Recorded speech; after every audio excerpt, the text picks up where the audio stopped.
Guys ಊರಿಗೆ ಹೋಗಿದ್ವಿ, ಊರಿಂದ ಇವಾಗ ಬಂದ್ವಿ. ಆಲ್ರೆಡಿ ಒಂದು ವ್ಲಾಗಲ್ಲಿ ಹೇಳಿದ್ವಿ ಏನೋ ಸದ್ಯದ್ರಲ್ಲಿ ಸರ್ಪ್ರೈಸ್ ಇದೆ, ಮನೆಗೆ ಏನೋ ನ್ಯೂ ಗೆಸ್ಟ್ ಆ್ಯಡ್ ಆಗ್ತಿದ್ದಾರೆ ಅಂಥೇಳಿ. ಅದು ಏನಂತೆ ತೋರಿಸ್ತೀನಿ, ಬನ್ನಿ ಹಾಗಾದರೆ ತೋರಿಸ್ತೀನಿ. ಇದೇ ನೋಡಿ, ನ್ಯೂ ಗೆಸ್ಟ್ ಆಲ್ರೆಡಿ ಆ್ಯಡ್ ಆಗಿದ್ದಾರೆ. ನಾವು ಊರಿಗೆ ಹೋಗಿದ್ವಲ್ಲ, ಜಸ್ಟ್ ಒಂದು 3 ಎಷ್ಟು ಡೇಸ್ ಆಯಿತು? 6 ಡೇಸ್ ಆಯ್ತಾ ಇದು ಬಂದು? ಅಲ್ಲಲ್ಲ, ಇದು ಬಂದು 3 ಡೇಸ್ ಆಯಿತು. 3 ಡೇಸ್ ಆಯಿತು ಗೈಸ್ ಇದು ಬಂದು. ನಾನು ಇಲ್ಲಿ ಊರಿಗೆ ಮತ್ತೆ ಮನೆಗೆ ಬರೋಕ್ಕೆ ತುಂಬ ಎಕ್ಸೈಟ್ಮೆಂಟಲ್ಲಿದ್ದೆ. ಯಾಕಂದರೆ ಏನೋ ನ್ಯೂ ಗೆಸ್ಟ್, ನಾನು ಏನು ಅಂದ್ಕೊಂಡಿದ್ದೆ, ನ್ಯೂ ಗೆಸ್ಟ್ ಆ್ಯಡ್ ಆಗ್ತಿದ್ದಾರಲ್ಲ ಅಂಥೇಳಿ ಅಂದ್ಕೊಂಡಿದ್ದೆ. ಇದೇ ನೋಡಿ, ತುಂಬ ಖುಷಿ ಆಗ್ತಿದೆ ಗೈಸ್. ಆ ಫ್ರಿಜ್ ಮತ್ತು ತರಕಾರಿ ಎಲ್ಲ ಹಾಳಾಗ್ತಿದೆ ಅಂತ ಅಂದ್ವಲ್ಲ, ಅದಕ್ಕೆ ಅದು ಬಿಟ್ಟು ಇದನ್ನು ನ್ಯೂ ಫ್ರಿಜ್ಜೇ ತೊಗೊಂಡ್ಬಿಟ್ವಿ. ಅದು ಏನು ಮಾಡಲಿಲ್ಲ, ನಾವು ನಮ್ಮ ದೊಡ್ಡಮ್ಮನ ಮನೆಗೆ ಕೊಟ್ಟು ಕಳಿಸಿದ್ವಿ. ಪಾಪ ಅವ್ರಿಗೂ ಯೂಸ್ ಆಗಲಿ ಅಂತ ಹೇಳಿ ಸ್ವಲ್ಪ ರಿಪೇರಿ ಮಾಡಿಸ್ಕೊಡ್ರಿ ಅಂತ ಹೇಳಿ ಕೊಟ್ಟು ಕಳಿಸಿದೆ. ನೋಡಿ ಬನ್ನಿ, ಮತ್ತು ಇದು ಅನ್ಬಾಕ್ಸಿಂಗ್ ಮಾಡಿದ್ರು. ಯಾಕಂತಂದರೆ ಬಾಕ್ಸು ಆ ಫ್ರಿಜ್ಜಿಗೆ ಹಾಕ್ಕೊಂಡು ಹೋಗ್ಬೇಕಾಗಿತ್ತಲ್ಲ, ಹಾಗಾಗಿ ಅವ್ರು ಮಾಡಿ ಕವರ್ ಅಷ್ಟೇ ಬಿಟ್ಟು ಹೋಗ್ಯಾರ. ಬನ್ನಿ ನೋಡೋಣ, ಓಪನ್ ಮಾಡೋಣ ಇದನ್ನು. ವ್ಲಾಗಲ್ಲೇ ತೋರಿಸಿ ನಾನು ಕವರ್ ಓಪನ್ ಮಾಡ್ತಿದ್ದೆ, ಬಟ್ ಅಮ್ಮ ಏನಂದ್ರು ವ್ಲಾಗಲ್ಲಿ ತೋರಿಸಿ ಓಪನ್ ಮಾಡೋಣ ಅಂದರು. ಹ್ಞೂ ಸರಿ ಅಂತ ಅಂದೆ, ಅದಕ್ಕೆ ಇವಾಗ ತೋರಿಸ್ತಿದ್ದೀನಿ. ಒಂದು ಭಾಳ ದಿವಸದ ಆಸೆ ಇತ್ತು ಡಬಲ್ ಡೋರ್ ತಗೊಳ್ಳೋಣ ಅಂತ ಹೇಳಿ. ಸಿಂಗಲ್ ಡೋರ್ ಆಗಿದ್ದು ತೊಗೋತಿದ್ದೆ ಆಲ್ರೆಡಿ. ನಾವು ಊರು ಬಂದಿದ್ವಲ್ಲ, ಆ ಫ್ರಿಜ್ ತಗೊಂಡು ಎಷ್ಟು ವರ್ಷ ಆಗಿತ್ತಮ್ಮ? 18 ವರ್ಷ ಆಯ್ತು ನೋಡಿ. 18 ವರ್ಷ. LG ಕಂಪ್ನಿದು 18 ವರ್ಷ ನಮ್ಮ ಮನೇಲಿದೆ ಆ ಫ್ರಿಜ್. ಇವಾಗ ಹೋಗ್ಬಿಡ್ತಲ್ಲ ಅಂತೇಳಿ ನಾನು ಆಗಲೇ ಅಂದೆ ನನ್ನ ತಂಗಿಗೆ, ಇಷ್ಟು ದಿನ ನಮ್ಮ ಜೊತೆ ಫ್ರಿಜ್ ಇದು ಹೋಗ್ಬಿಡ್ತಲ್ಲ, ಬೇಜಾರಾಗ್ತಿದೆ ಅಂತೇಳಿ. ಆದರೂ ಏನು ನೀವು ಫ್ರಿಜ್ ಆ್ಯಡ್ ಆಗಿದೆ ಅಂಥೇಳಿ ಖುಷಿ ಆಗ್ತಿದೆ. ಇದು ನೋಡೋಣ, ನಾವು ಗೋದ್ರೇಜ್ ಕಂಪ್ನಿದು ಯಾವುದು ತೊಗೊಂಡಿಲ್ಲ. ನಾವು ಹೆಚ್ಚಾಗಿ ಸ್ಯಾಮ್ಸಂಗು LG ಅವ 2 ತೊಗೋತಿದ್ವಿ. ಇದು ಗೋದ್ರೇಜ್ ಕಂಪ್ನಿದು ನೀವು ತೊಗೊಂಡೇವಿ.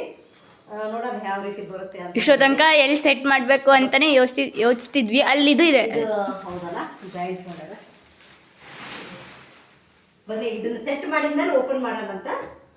ಎಲ್ಲಿ ಇಡ್ಬೇಕನ್ನೋದು ಒಂದು ಟೆನ್ಷನ್ ಆಗ್ಬಿಟ್ಟೈತೆ ನಮಗೆ. ಈಗ ಫ್ರಿಜ್ ಇಟ್ಟರೆ ಟಿವಿ ಟೇಬಲ್ ಚೇಂಜ್ ಮಾಡ್ಬೇಕು, ಟಿವಿ ಟೇಬಲ್ ಇಟ್ಟರೆ ಮತ್ತೆ ಇದು ಫ್ರಿಜ್ನ ಚೇಂಜ್ ಮಾಡ್ಬೇಕು, ಸೋಫಾ ಚೇಂಜ್ ಮಾಡ್ಬೇಕಂತ ಇದಾಗ್ತಿದೆ. ನೋಡೋಣ, ಸೆಟ್ ಮಾಡಿದಾದ್ಮೇಲೆ ಎಲ್ಲ ಕ್ಲಿಯರಾಗಿ ತೋರಿಸ್ತೀನಿ. ಫೈನಲಿ ಇಲ್ಲೇ ಸೆಟ್ ಮಾಡಿದ್ವಿ. ಯಾಕಂತಂದರೆ ಇಲ್ಲಿ ಫ್ರಿಜ್ ಹಳೆ ಫ್ರಿಜ್ ಇತ್ತಲ್ಲ, ಅಲ್ಲೇ ಇಟ್ಟಿದ್ರೆ ಇಲ್ಲಿ ಸ್ವಿಚ್ ಹಾಕೋಕ್ಕೆ ಪ್ರಾಬ್ಲಮ್ ಆಗ್ತಿತ್ತು ಅಂಥೇಳಿ ಅದಕ್ಕೆ ಇಲ್ಲೇ ಸೆಟ್ ಮಾಡಿಬಿಟ್ವಿ.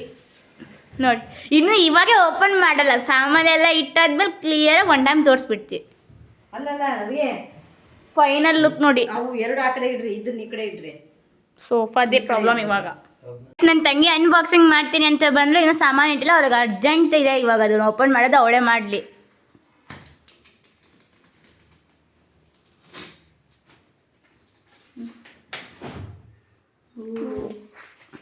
ಈ ರೀತಿ ಇದೆ. ಇವಳಿಗೆ ಎದಕ್ಕೆ ಯೂಸ್ ಆಯ್ತು ಗೊತ್ತಾ? ಐಸ್ ಕ್ರೀಮ್ ತಂದರೆ ಐಸ್ ಕ್ರೀಮ್ ಇಡೋಕೆ, ಕೋಲ್ಡ್ ವಾಟರ್ ಕುಡಿಯೋಕೆ ಇಟ್ಟಿದ್ದಾಳೆ ಅವಳು.